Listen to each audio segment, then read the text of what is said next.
Innal hamdalillah nahmaduhu wa nasta'inuhu wa nastaghfiruh wa na'udzu billahi min shururi anfusina wa min sayyiati a'malina.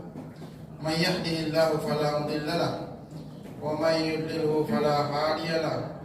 Wa asyhadu an la ilaha illallah wahdahu la syarika lahu wa asyhadu anna Muhammadan 'abduhu wa rasuluh. Amma ba'd. Sidang hadirin salat Isya yang dirahmati oleh Allah Subhanahu wa taala. Adapun judul ceramah kita tadi apa? Tentang kemuliaan belajar Al-Qur'an atau membaca Al-Qur'an. Perlu diingat sebuah hadis mengatakan bahwa Iqra'ul Qur'an fa innahu shifa. Bacalah Al-Qur'an karena Al-Qur'an itu menjadi obat. Coba lihat, menjadi obat. Jadi artinya obat itu kan biasanya kalau kita berbicara bilang obat, yang kita tahu itu adalah puyeng atau tablet ataukah infus, itu semua obat. Tapi kata Rasulullah, bacalah Al-Quran karena dia adalah obat. Berarti kalau begitu ada dua hal dalam diri kita yang perlu dijaga kesehatannya. Ada kesehatan fisik dan ada kesehatan non fisik. Kalau kesehatan fisik ya apa yang nampak. Tapi kalau kesehatan non fisik adalah apa yang tidak nampak tapi kelihatan. Contohnya apa? Kalau orang baik hatinya, maka apa yang dia pikirkan pasti baik. Apa yang dia ucapkan pasti baik. Apa yang ia lakukan pasti baik. Kalau baik hatinya. Tapi kalau sakit hatinya, orang baik ya dia jelek. Orang bahagia dia sedih. Itu kalau sakit. Sehingga Rasulullah SAW mengatakan, Iqra'ul Qur'an, bacalah Al-Quran karena kenapa? Karena ia adalah obat. Obat untuk apa? Obat untuk jiwa kita. Jadi ada dua yang perlu diobati, ya. Ada dua yang perlu dijaga kesehatannya. Selain kesehatan fisik, juga kesehatan rohani iman kita. Berbicara tentang obat dan sakit, kita lihat bagaimana Umar bin Khattab di Jazirah Arab pada zaman itu. Ada dua orang yang sangat disegani di Jazirah Arab, yaitu salah satunya adalah Umar bin Khattab dan Hamzah bin Abdul Muttalib. Keduanya dikenal dengan singanya padang pasir. Jadi singanya padang pasir itu adalah Umar bin Khattab. Kalau marah, hampir dibilang semua orang Arab yang ada di situ di Mekah takut semua. Saking hebatnya itu Umar bin Khattab. Ini sebelum kita masuk ke bagaimana prosesnya Umar masuk Islam. Satu-satunya orang yang berangkat hijrah ke Madinah yang menampakkan dirinya, semua orang kalau waktu hijrah ke Madinah itu sembunyi-sembunyi semua. Tidak ada yang berani nampak. Sembunyi semua pergi. Satu-satunya orang yang memproklamirkan dirinya bilang, "Hei, siapa yang mau jadi janda, suruh suaminya ke sini. Hari ini saya mau hijrah." Coba bayangkan Umar. Siapa yang mau anaknya jadi yatim, suruh bapaknya ke sini. Hari ini Umar bin Khattab akan hijrah. Tidak ada orang yang berani begini kecuali Umar bin Khattab. Nah, sebelum Umar masuk Islam, dia melihat di Makkah. Waduh, apa yang dia lihat? Pada waktu itu kita bisa katakan hatinya Umar masih sakit. Dia melihat, waduh, kenapa ini? Kota Mekah semakin hari semakin banyak saja penduduk Mekah yang ikut sama Muhammad. Semakin hari saja semakin banyak orang yang meninggalkan agama nenek moyang kami. Apa pikirannya Umar?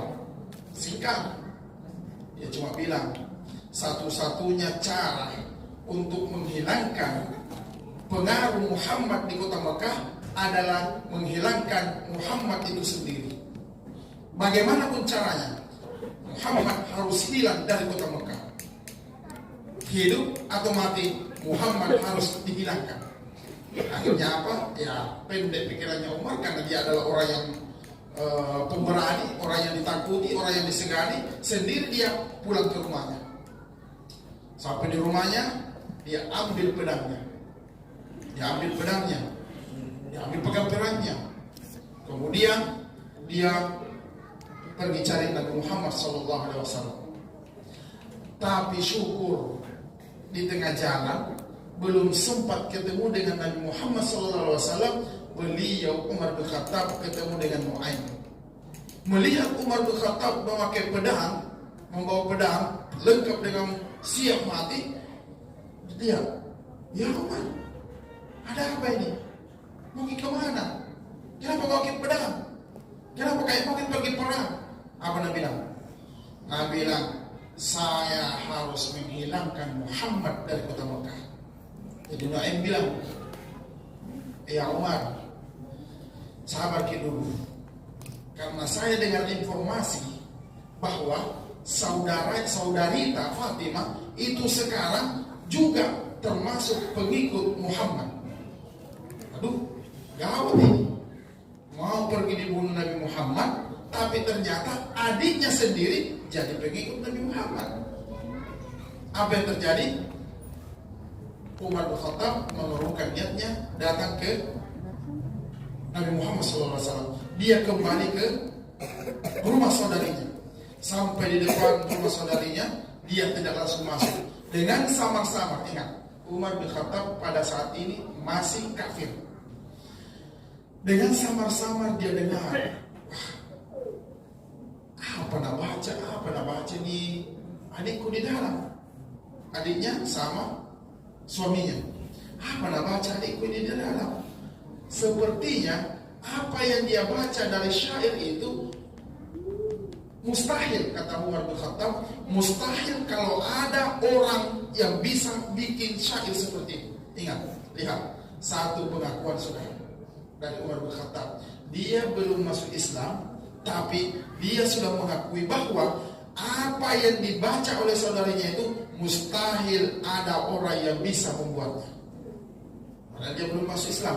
Kenapa dia tahu begitu? Karena Umar bin Khattab adalah orang yang sangat pandai dalam bahasa Arab. Dia menguasai grammar bahasa Arab. Jadi dia tahu bahwa yang mana bacaan yang benar, yang mana syair yang indah, yang mana yang tidak cocok. Nah, akhirnya dia bilang, ini pasti bukan buatan manusia. Mustahil ada orang yang bisa membuatnya. Akhirnya lama-kelamaan dia sadar bahwa tujuannya adalah untuk menginterogasi adiknya. Masuklah dia.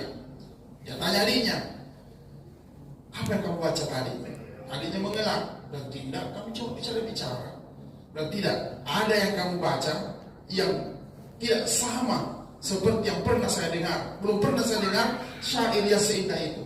Adiknya mengaku, dia bilang, itu adalah wahyu yang diberikan kepada Muhammad.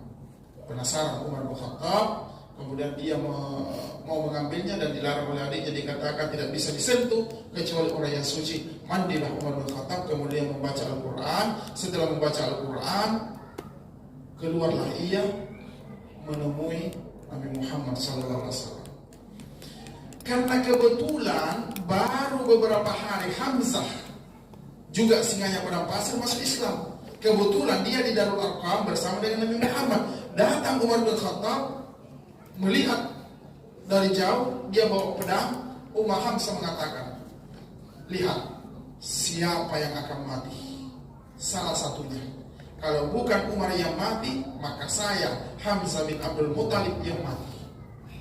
Ternyata apa yang terjadi? Ternyata Hamzah mendatangi Rasulullah SAW, kemudian meminta dirinya untuk dituntun membaca Asyhadu an la ilaha illallah wa asyhadu anna Muhammadar Rasulullah. Apa yang bisa kita petik dari kisah ini?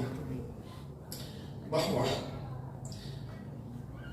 satu, Rasulullah SAW tadi mengatakan, Iqra'ul Quran fa innahu shifa. Bacalah Al-Quran, karena Al-Quran itu adalah obat. Obat apa? Semua penyakit yang ada di dalam hati adalah obatnya adalah Al-Quran. Yang kedua, kalau kita mau bicara tentang kemuliaan membaca Al-Quran, yang kedua, banyak sekali, tidak bisa kita tuntaskan banyak, kita ambil saja beberapa poin. Yang kedua, Allah Subhanahu wa taala berfirman, "Ala bi dzikrillahi tatma'innul qulub." Bukankah dengan berzikir itu akan menenteramkan hati? Kalau kita berbicara tentang hati, Rasulullah SAW bersabda, "Inna bil jasadi mudghah." Bahwa sesungguhnya di dalam hati, di dalam diri itu, di dalam tubuh manusia itu ada segumpal darah. Isa salahat saluhal jasadu kullu. Jika segumpal darah itu baik, maka saluhat jasadu kullu, maka semua akan baik. Wa idza fasadat jasadu kullu. Jika segumpal darah itu buruk, maka semua akan menjadi buruk. Ucapannya buruk, perbuatannya buruk, cara berpikirnya buruk, semua buruk-buruk. Kalau segumpal darah itu buruk-buruk. Tapi kalau segumpal darah itu baik, nah bagaimana cara memperbaiki segumpal darah itu? Ala bizikrillahi tatma'innul qulub. Bukankah berzikir, mengingat Allah itu akan menenteramkan hati? Apa yang segumpal darah itu, kata Rasulullah? Ala wahiyal qalb. Ketahuilah bahwa segumpal darah itu adalah hati. Jadi orang yang berpikir baik itu bukan karena pikirannya yang baik, tapi hatinya lah yang membuat ia berpikir baik. Nah, sidang hadirin salat tarawih yang dirahmati oleh Allah Subhanahu wa taala, terutama di bulan suci Ramadan ini, bulan yang penuh diberkahi, di mana satu pahala dilipat gandakan oleh Allah Subhanahu wa taala. Bahkan dalam hadis terkhusus dijelaskan bahwa ketika di luar bulan suci Ramadan, satu pahala ketika kita membaca alif lam mim, maka ditulis satu pahala, satu alif lam satu mim satu. Tapi di dalam bulan suci Ramadan itu dilipat gandakan asyur menjadi 10. Jadi satu alif dihitung 10, lam dihitung 10, mim dihitung 10. Jadi kalau taruhlah satu juz kita bisa khatamkan satu juz saja. Karena sekarang kan ada program-program di beberapa masjid itu one day one juz, ya. Ada itu biasa di masjid datang di sini. One day one juz, khatam satu malam satu juz. Bayangkan kalau di bulan suci Ramadan, kayak dulu di luar bulan Ramadan, satu juz kita baca, satu juz pahalanya. Tapi di dalam bulan Ramadan, satu juz kita baca dilipat gandakan seolah-olah kita membaca 10 juz. Di dalam bulan Ramadan, belum lagi yang kita tunggu-tunggu. Inna anzalnahu fi lailatul qadar. Lailatul qadri khairum min alfi syahr. Bahwa malam Lailatul Qadar, jika kita bertemu dengan malam ini, siapa yang membaca taruhlah satu juz yang dia baca pada malam itu lebih mulia daripada seandainya ia membaca selama 1000 bulan. Lebih mulia membaca satu juz pada malam itu daripada seandainya dia membaca selama 1000 bulan. Bagi-bagi 1000 bulan itu sekitar 83 tahun. Jadi seandainya kita membaca Al-Quran satu juz selama 83 tahun, masih lebih mulia ketika kita membaca bertepatan dengan malam Lailatul Qadar. Jadi mudah-mudahan Allah Subhanahu wa taala memberikan kepada kita, jadi kita tidak bisa mengupas tuntas, secara mendalam tentang kemuliaan membaca Al-Quran. Tapi diantaranya yang penting Al-Quran, bacaan Al-Quran kita akan menjadi syifa, penolong pada hari kiamat. Ya, mudah-mudahan ada generasi kita, ada anak kita, ada cucu-cucu kita yang bisa menjadi hafiz Al-Quran, yang akan memberikan syafaat kepada kedua orang tuanya selain syafaat dari bacaan Al-Quran kita sendiri. Mudah-mudahan amal ibadah kita di bulan suci Ramadan, salat ta, bacaan Quran ta, sedekah ta, silaturahmi ta,